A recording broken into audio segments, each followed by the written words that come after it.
Hi, my name's Kylie, and today, or right now, I'm going to talk about Cruel Prince because that's what I want to do with my life. And I don't have any friends who've read the book, and I'm just too shy to join a book club, I guess, or a book Discord, or whatever people do these days.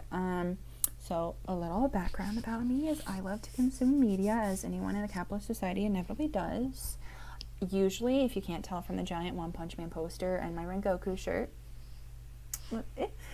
usually that's anime. So my yearly goal the past 2 or 3 years has been to watch about 52 anime, so one a week. Usually I crush that goal because I just have nothing better to do. And as someone who has adult money, I have been buying a lot of manga. You can't see, but I have an absurd amount of manga. And so a new goal this year was to read 1 volume of manga a day, so 365 the whole year. That's been going really well. And then additionally, because I just love to consume, my public library recently reopened after like a 4-month vacation from existing. And I was like, wow, I should read real books that I don't have to pay for, because I do own a lot of regular people books as well, regular people books. And I just don't read them because reading and buying books are 2 separate hobbies. And so I've been going to the library and renting books, or I got like the Libby app, and so I've been reading ebooks. So I actually read Cruel Prince as an ebook, so that's why I don't like physically have it here. You'll just have to imagine it. I'm sure you can Google what the cover looks like if you're for some reason unfamiliar. Anywho, I found out about this book from YouTubers. I guess it's called BookTube. Several BookTube people like mentioned it in like videos talking about TikTok books that have been recommended and going around. Full disclosure, I don't have TikTok. I don't use TikTok. Any TikTok video worth seeing, I assume, will eventually trickle to YouTube or Tumblr eventually. So like that's my philosophy. Yeah. So what did I rate Cruel Prince? I read it maybe like 2 or 3 weeks ago, and I just really wanted to talk about it. And I don't know anybody in my real life I can bully into reading it, so we can have a conversation. So that's why we're making this video. I rated it 3.25 stars. If I really thought about it, I could probably knock it down to like 3 or like 2.5 stars. Like if I the longer I think about it, maybe it'll go down. I tend to be that kind of person where the longer I think about something, the more I'll nitpick it apart, and I enjoy nitpicking things. So why I wanted to read it was the title intrigued me, and I tend to like characters like Cardan who are like mean boys. And they're mean specifically because they have trauma. Like I can just sniff that, and I was like, oh, Cardan has some trauma. Like we're gonna get a traumatized boy. And I love a mean boy who would be a soft boy with a little empathy and affection. Like that's my jam. I think like Laurent from Captive Prince. Like that's just my jam. I'm just here for it. I'm here for the we can fix him narrative. That's my guilty pleasure. My toxic trait is wanting to fix and adopt fictional boys. Anywho, so that was enough to hook me. I didn't know anything about the book except that there was a Cruel Prince in it, and I was like here for that. I think that I'm getting too old for YA fantasy. Because I am old. I pay all the bills in the place I live. I have a full-time big girl job. I'm just old. The books, YA fantasy books, tend to be like absurdly chunky. Like, that was a lot of pages that I read. Not as mad as some of the other YA fantasy books that go around on YouTube, such as A Court of Thorn and Roses, which I'd probably rather die than read, based on what I've heard about it, based on reading with Cindy's long videos on it. So, but anywho, yeah, YA fantasy books tend to be really chunky because the plot bounces around so much, and I can't help but think about these plot elements on like a meta or ethereal level, where I'm just like, did this need to happen? Does this necessarily build to anything or serve the plot? And when things just happen because lore or just, I don't know, the author was like, yeah, I really want to write about this, it just irks me inexplicably. Because I'm like, did you need that? Did that really serve anything? And I'll talk about it here, like just the thoughts and feelings and like how I would have done it. Because there are several things where they're like, I'm like, this appeals to me, but like you missed an opportunity to go full tilt in it and really sell me on it, because like a book should be written explicitly to my taste and nobody else's, obviously. So we open, and I had the Wikipedia article pulled up as needed because, again, like I said, YA fantasy just has like 7,000 things happen in a plot. Let me go, where's the plot? Yeah. So we start the book started fairly strong for me with the like, Jude is a twin, and she has her half sister Vivi. I don't know what the hell you call it. And like, turns out Vivi's a fairy, and her mom, like, you know, ran away, blah blah blah blah blah. Maddox murders parents, like, you're mine now, like, you're my property, or you're like my kids now. And it's like, well, okay. And then we just immediately jump into this world of fairies. And full disclosure, again, I don't get the appeal of fairies. I feel like fairies are there's my cat. Fairies are the new Twilight, like vampires, and I'm definitely 1,000% more of a vampire demon girly versus a fairy werewolf girly. Like, fairies just don't do it for me. The way I interpreted fairies from this book is essentially they are humans with animal or plant-like traits, kind of like Greek mythology-esque, but honestly, like furries, which is fine, like, if you're into that. But like, you know, elves with the pointy ears, like, just I'd rather have a vampire demons, like that kind of like sinful, like, oh, I don't want to. It's like very Catholic, and I'm here for that. Anywho, you just like flash forward. I don't even remember how old Jude is in the present timeline. My mind went to 18, but she's still going to like fake high school, you know, like school but not high school. You know, she's like, so I assume she's meant to be maybe 15, 16, and if I was good at adding, I could have probably figured it out. Anywho, she is going to school with her twin, Tayrin. We're going to call her Tayrin.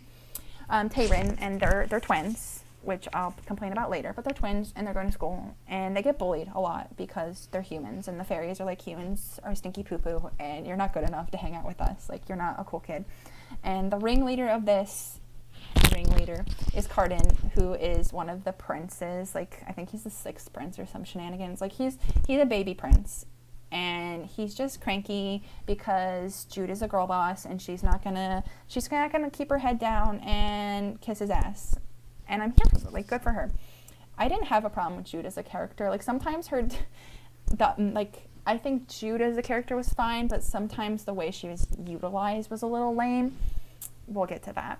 Anywho, so the first third of the book I was pretty into, because I thought the bullying of Jude and like the dynamic with her sister were fairly interesting. Like, that kept me invested, like seeing how Jude tried to overcome or like be bigger than her bullies, because like I was definitely bullied a lot as a child, and like we all have power fantasies about like having just the right comeback phrase to like really get under somebody's skin and be like, yeah, I am hot shit. You're not gonna tear me down, instead of like just crying in our room like we actually did. Anywho,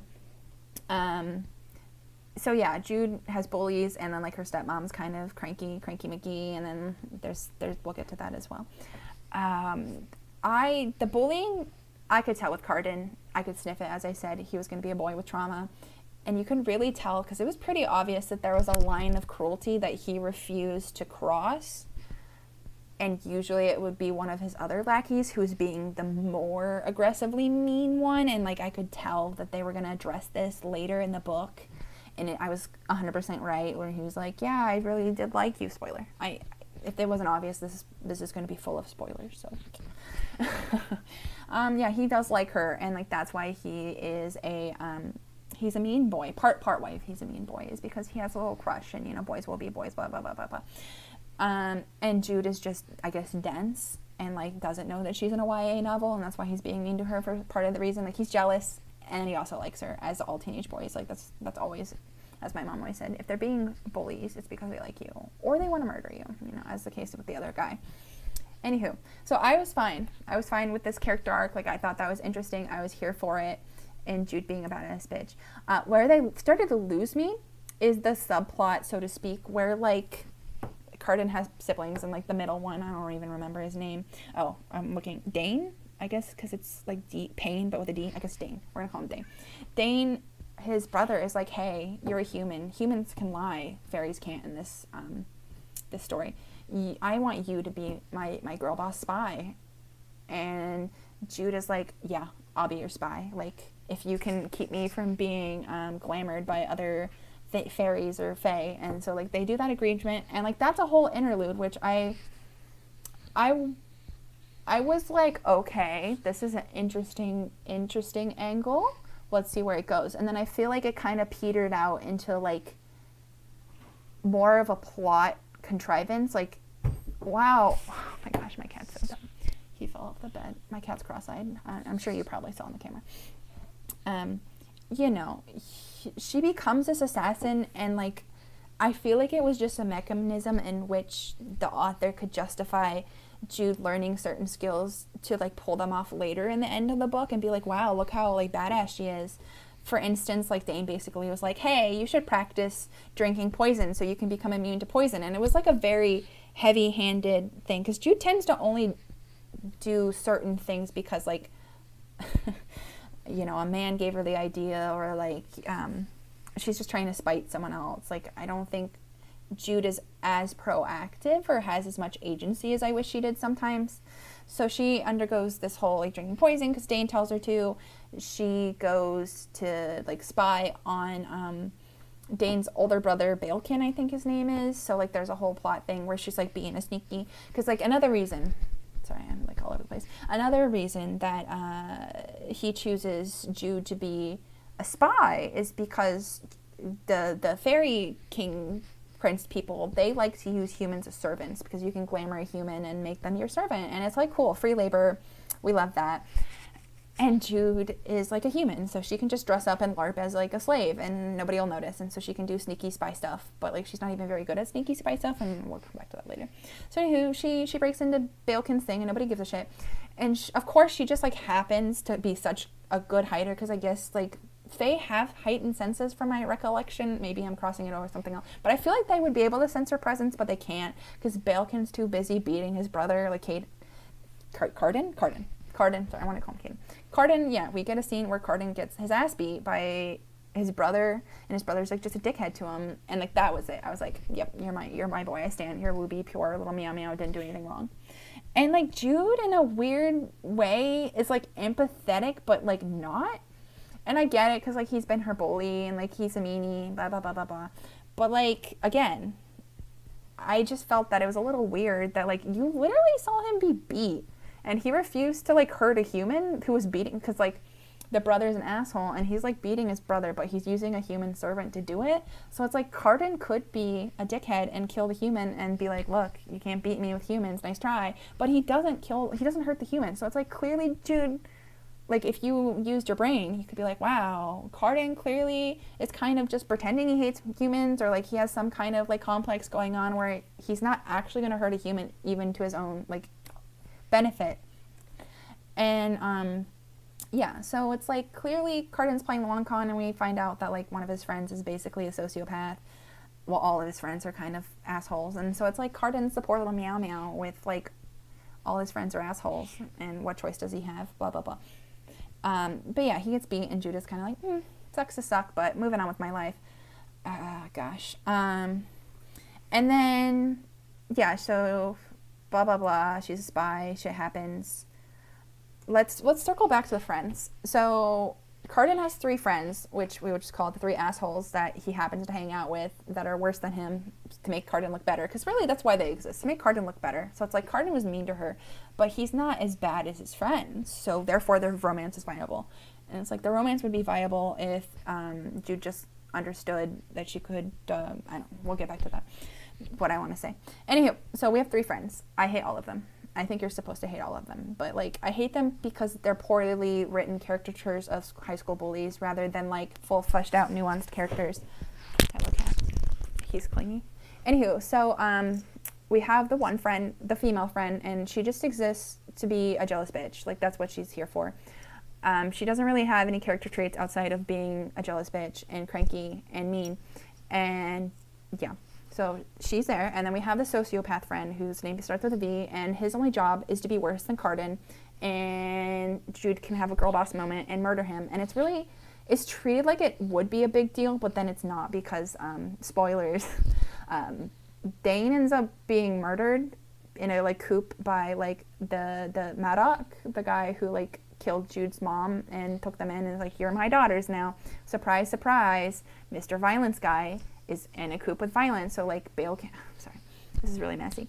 Balekin stages a coup and kills like basically everyone but Carden, and like the last third of the book is like dealing with this shenanigans. So like the first third is high school bullying, the middle third is like spy shenanigans poorly handled, and the last third I would say is like whoopsie daisies, the coup didn't go so well, it's up to Cardan to like take some responsibility and stop day drinking, and Jude's gonna help do that because she's like the master plan, she's so smart and capable. Yeah.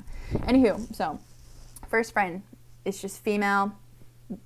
She's just hates Jude because women hate each other.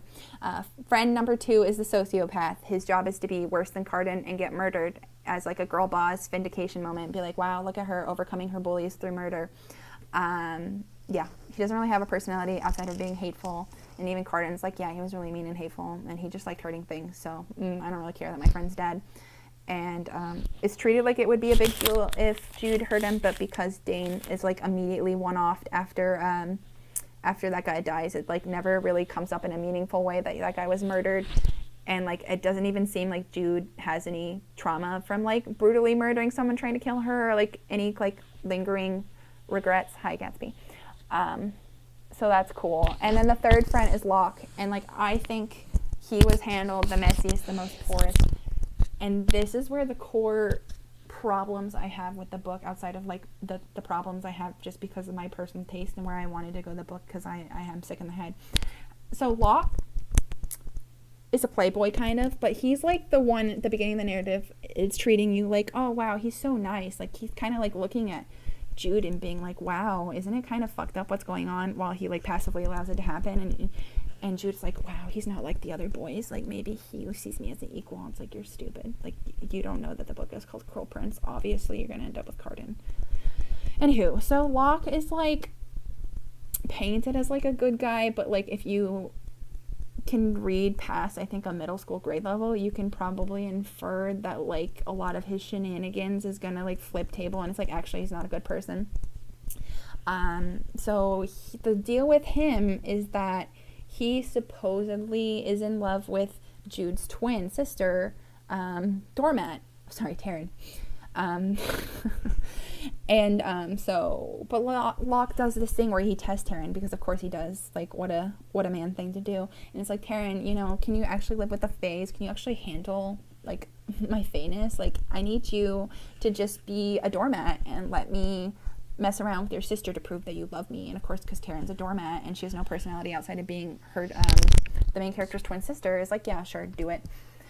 And so he basically flirts and makes out with Jude, and Jude is a little dumb and can't read between the lines, because like her sister's like, yeah, I'm in love with someone, I'm gonna be married, and there's only like 3 men that exist in this story that are like suitors, and one of them is Baelkin, the brother beater. And it's like, we've never seen Taryn even be in the same space as him. Or Dane, and it's like, again, Dane is painted as a good guy until he dies, and then suddenly everyone's like, actually, he was the biggest asshole that ever existed. He, like, murdered a baby, and he was a manipulator, and da-da-da-da-da. So he's not a good guy either. So, like, those are 2 off the tables, and then it's like, Cardan obviously wasn't it, because we're at this point, we're still like, Cardan's not a nice boy, so, like, and then the other one's a sociopath. So, like, by process of elimination, the only boy Taryn knows and could reasonably be in love with is Locke. And Jude doesn't puzzle this together. And then she's like blindsided by this later in the book, and is like, challenges her sister to a duel over a man, which is like so regressive. It's so ridiculous. And it's like, Locke is just a piece of garbage, and he just like, I'm pretty sure it's basically implied, if not outright stated, that like, I think Locke only showed interest in Jude to get, well, this is obvious. Locke only showed interest in Jude to annoy Cardan, because he knew that Cardan had like his little baby schoolyard crush on Jude. So Locke was like, perfect. Because like, for whatever reason, Locke and Cardan are friends, but Locke's like only life goal is to make Cardan miserable, because that's everyone's life goal, essentially. I don't know why Cardan is cursed like this, but everyone just wants to make his life miserable. And so Locke, you know, he does this, and Cardan makes a comment that, like, or somebody, it might have been Cardan, might have been Taryn, who even matters, so that, you know, Locke met Taryn, or got close to Taryn by, like, throwing a rock at her window, and, like, they chit-chat, And I think the author is basically hinting that, like, it literally didn't matter to Locke which twin he picked, or, like, he was trying to aim for Jude because Cardan actually likes Jude and doesn't give a shit about Taryn. Nobody really gives a shit about Taryn.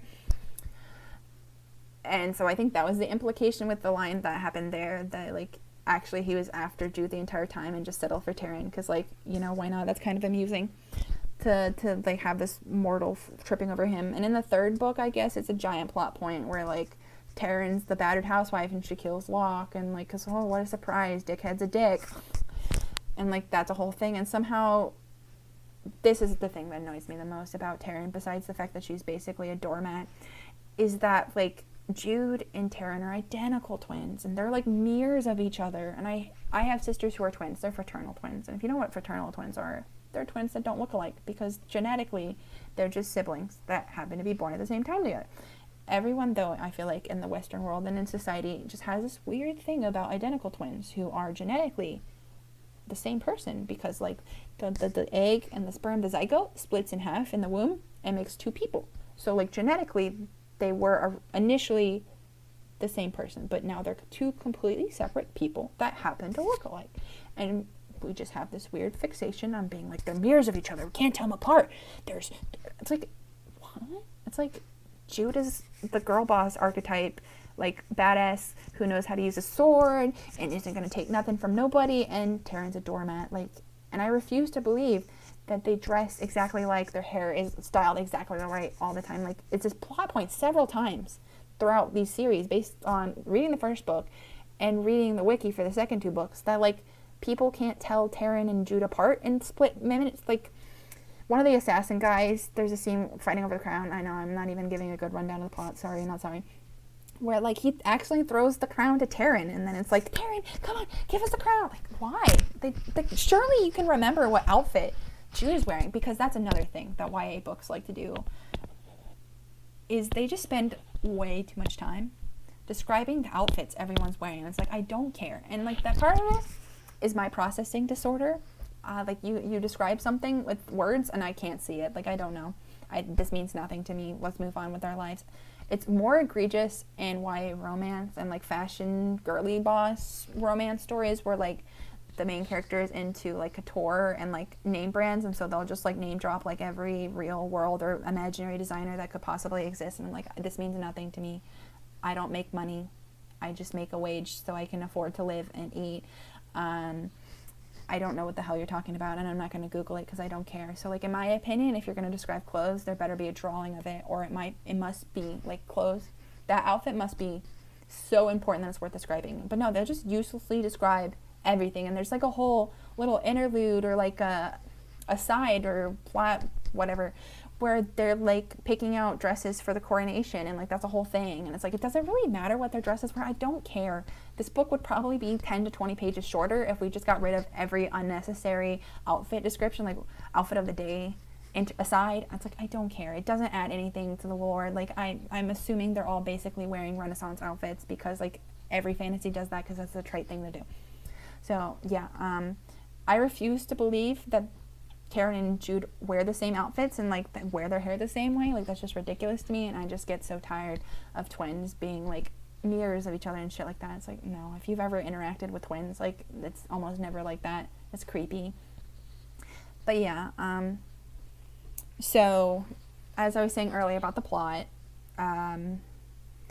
so first third is the bullying incident, and then we move into we're still being bullied, but, like, Prince Dane approaches Jude and is like, hey, become an assassin girl boss. And Jude is like, sure, that seems like a way to get power. Since my mean not daddy won't let me be a knight, I might as well be sneaky and do what the girl boss thing and forge your own path by relying on a man.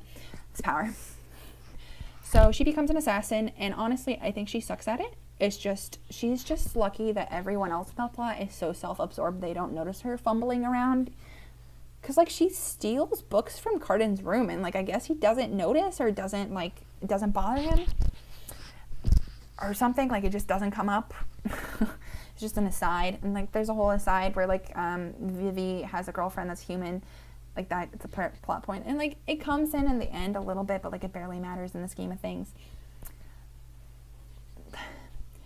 But yeah, so she becomes a girl boss assassin and goes to Balekin's house because Dane needs her to spy on her brother because reasons. It doesn't really help Dane in the end because he's like completely blindsided by this coup and gets murdered, but whatever. It's just an excuse, as I said earlier, to give Jude some new friends who can be useful for plot reasons and also justify her learning to sustain poisons, because like that's going to be a cool girl boss moment at the very end of the book where she like poisons 2 drinks and is like, whoa, how'd you know I picked this one? And she's like, I didn't. Which I was like, but you know, I would have been more clever if she had like used some psychology and been like, well, you know, when you're blood hungry, you always prefer red wine or something like that. Like I would have thought that would be cooler. But anywho, moving on. I'm trying to be coherent here. Yeah. So becomes assassin. Time number 1, plot justification for why she goes to Balekin's house and sees Cardan getting beat and like finds this useless note that doesn't even really matter in this game. Well, I guess it matters. Because, like, there's another thing going on in the background that will... I'm trying not to jump around with the ADD brain. Plot thing. I guess it serves 2 purposes. Trip number 1 to Balekin's house. Reason number 1, we need to see Cardan getting beat. So we can be like, oh, you're a poor little meow meow.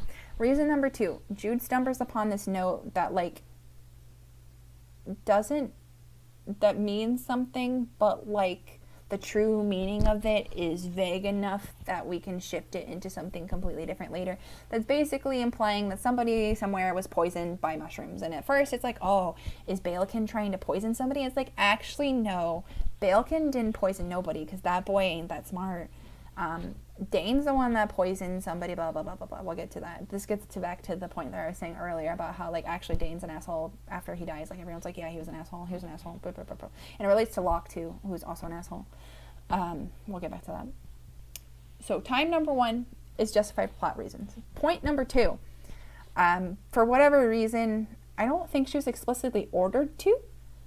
If I remember correctly, Jude just takes it upon herself to like go time to go back to Balekin's house because I just want to. I want to prove I'm a real good spy. Because I think this was after she like stabbed a sociopath friend and got a slap on the wrist, and she's like, I gotta prove myself. I think that was the context, but like it was a waste of time. And because, as I mentioned earlier, the Fae people are like hate humans and are like, yay, free labor, slavery is awesome. You know, Jude's human and she's obviously bothered by that. So, like, she takes it upon herself to, like, White Knight and try to save one of these servants because, like, she just picks one and it's like, that one I feel kinship with. And, like, naturally this girl, like, freaks the freak out and, like, ends up killing herself because, like, she just can't handle being overwhelmed with all this realization that she's been a slave and, like, is in fairy world and blah, blah, blah, blah, blah. And, like, oh, so sad. This lady killed herself. Which, I mean, I guess if you're 12... you might be really traumatized by how it was handled. But what traumatized me more is the fact that in the scheme of things, that whole interlude didn't really matter because, like, I think Jude thinks on it twice after that, and then, like, the rest of the plot just sweeps it away. It's like, it doesn't really matter. Like, she's not really no PTSD, no long-term effect of it. Like, bye, bye, bye. It doesn't really matter. Just some world building thrown in there to add another, like, 30 pages to this book. Okay. And then immediately after that, we get into the coronation where it's assumed, because, like, the fairy dad, king, he's just old, and he's like, time for me to die. And so everyone assumes that Dane is going to be prince, because he's just going to be prince, I guess. Like, he just seems like the best choice, whatever. And then Balekin, who we already knew is, like, kind of evil, he's like, no, brother, my turn to be king. And he, like, ends up slaughtering everybody incidentally because things don't go as planned, because, again, Balekin is violent, but he's not smart. And Madoc, he's in on the coup.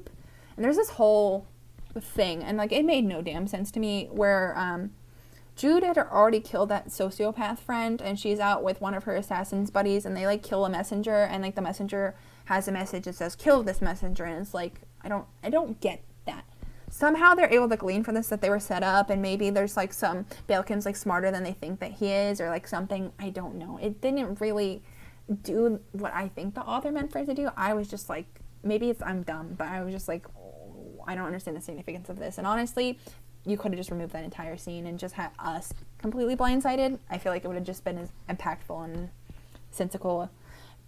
So yeah, Madoc, as you can imagine, the man who kills some young children's mom for petty reasons, and it's like, you're my kids now. He loves murder, so he's like on board with team asshole oldest son prince who wants to murder and be violent. What a surprise. Jude is blindsided by this, and somehow in the shuffle of all the murder and shenanigans, like she's able to just, like, I'm pretty sure they're still at the party and Cardan's just like fucking drunk, and somehow she finds him through minimal effort way easier than everybody else, and she's like, oh, I'm gonna kidnap him. So like this guy's pretty much drunk off his ass and like not a good fighter, and he just kind of agrees to be kidnapped in a sense. And so she kidnaps him, and the rest of the third book is like handling that. And let's get to my least favorite plot point that involves Locke, sorry, his name's Locke.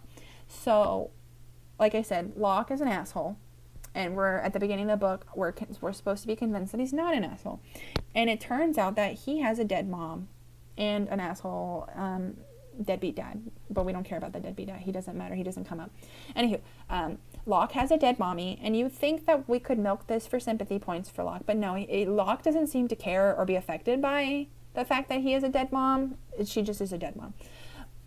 But the dead mom was Dane's lover, and there's this whole plot point with a stupid little acorn that like says a message, and like it's conveniently misinterpreted until like the plot twist where it's like actually Dane was a massive asshole, and like so Dane used the stupid mushrooms to poison his lover, who was pregnant with a baby, and so this Locke's mom was a lover to Dane the prince and the king fairy, so like it was like, ooh, that's a little spicy, I guess, like who cares then.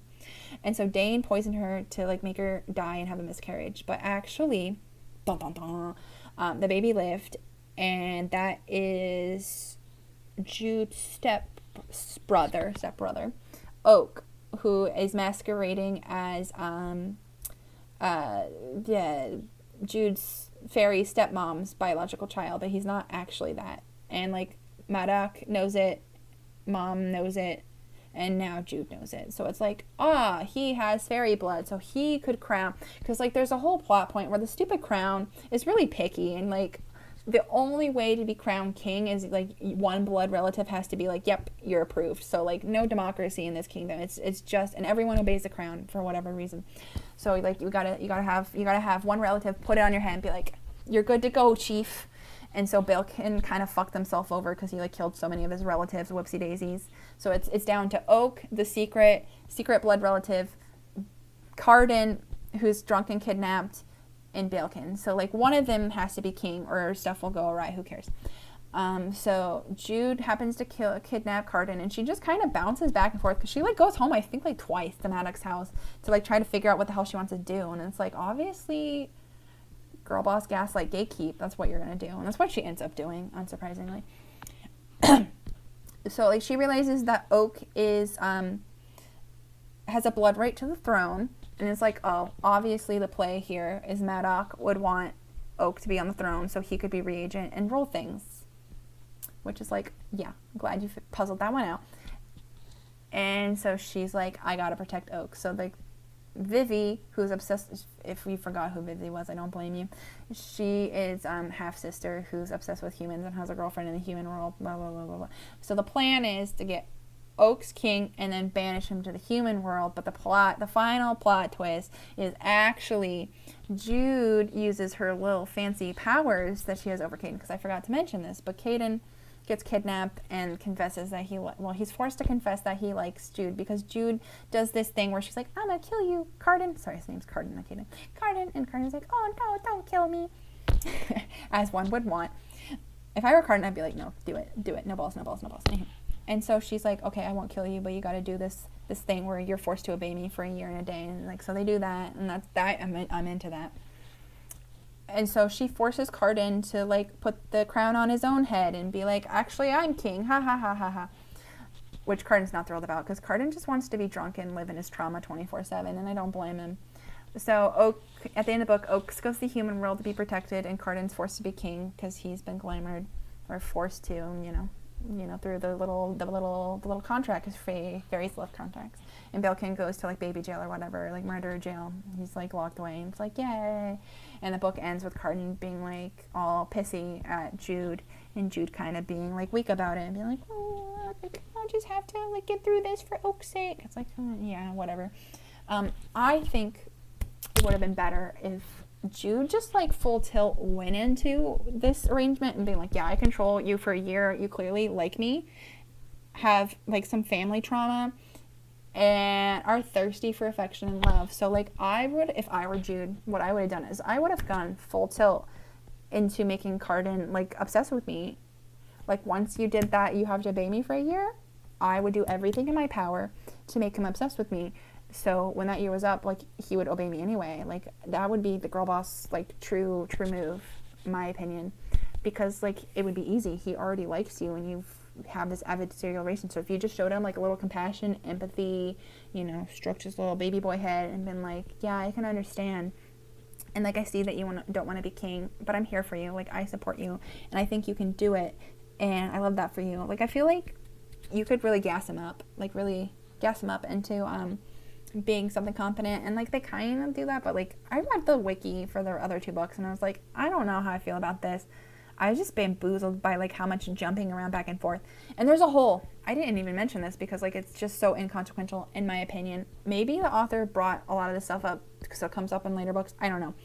But like part of this whole, while Jude spends maybe 100 pages, like the majority of the last third of the book, trying to decide how she wants to handle, because she has Cardan kidnapped, and so like there's all these different factions who like, oh, you could do this, you could do that, and she's like, I wonder which one I will do before she ultimately decides on the like save Oaks plan. And part of that is she needs allies. So like there's this whole thing where she just goes to, because like all these other people came for the coronation, and like because I guess Fairy World has different people, and like they're called like House of other named like animals. So like there's House of Termites, House of Grackle, blah blah blah blah blah. Doesn't matter. So like, there's this whole thing where she just tries to get people on her side, and like it barely matters. Like it was just a waste of time in my opinion. I think the author is just like, I think these characters are interesting, so you need to find out about them. And it's like, it doesn't really matter. I don't think so. Because I don't know if it's true for every copy of the book, but my digital library copy had like a 30-page almost excerpt, like after the main story, about two of the barely mentioned side characters, and I was like, I don't care. So like I feel like that could have been cut out. Like we could have just really streamlined Jude's thought process in this. Like she could have just more quickly puzzled together the truth. And been like, like Oaks is definitely liable to be used by my not dad for murder reasons, like for power reasons, so I should protect him. Like I feel like that would have been like something, if she was a little smarter, would have come to the conclusion way faster, and not this bouncing back and forth shenanigan nonsense. Like I just feel like I would have handled it better. I would have had her lean into this again, this power she now has over Cardan, and then like, this is what we're gonna do. You're gonna become king for me because I want you to, and like that would mean so much to me, and I know you can do it. And like, don't you want to have power over Balekin? Like, don't you not want to give the man who beat you a bunch and like degraded you and this, that, and the other, like, don't you want to like really stick it to him? Like, you want some land, but you could have everything. And I know you don't think you could be a good king, but I'm here to support you. And I'm like a hyper confident girl boss in this YA fantasy, so we got this king. And like I think he would have been swayed if she had just been a little more honest with him instead of her like weak ass manipulative nonsense. Like if you're gonna manipulate somebody, you need to do like 5D chess version of that, not like this like plot twist that like obviously he's gonna know that you did that because.